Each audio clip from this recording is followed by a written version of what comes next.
Hoje eu quero tratar de um assunto que é muito comum quando vai se tratar de gestão, que é contratação de pessoas.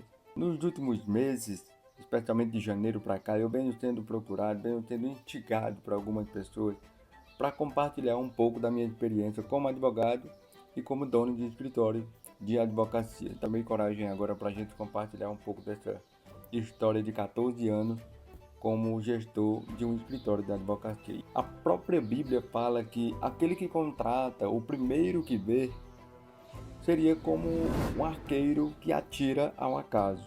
Ou seja, se você contrata de qualquer maneira, você está indo por um caminho muito obscuro, você não está sabendo direito para onde vai, por que está contratando, você está fazendo o trabalho de forma negligente.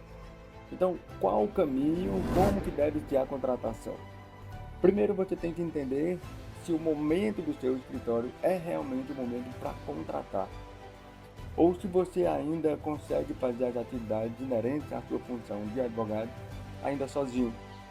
Se você percebe que precisa contratar, eu vou dar aqui 3 dicas de como você deve contratar um colaborador. A primeira delas é: contrate sabendo qual é a função que a pessoa vai exercer. Ela vai ser contratada para trabalhar na função de recepcionista, na função de secretária, ela vai exercer a função de coletar documentos em órgãos públicos, por exemplo. Qual é a função da pessoa?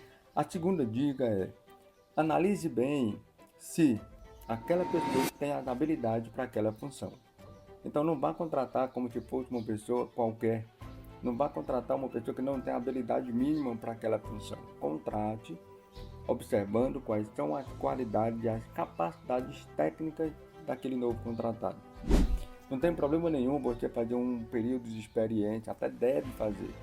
Mas mesmo no período de experiência você deve observar que aquela pessoa tem as capacidades técnicas para aquela função que você precisa preencher a vaga.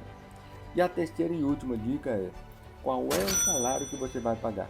Analise bem quanto você deverá pagar para aquela pessoa. Observe, por exemplo, o valor do mercado, quanto que o mercado está pagando. E segundo, neste quesito ainda você tem condições de pagar quanto? Então deixe muito bem claro aí, nessa contratação, esses 3 pontos. Primeiro, qual é a função. Segundo, se a pessoa que vai ser contratada tem as habilidades técnicas necessárias. E terceiro, qual é o valor do salário.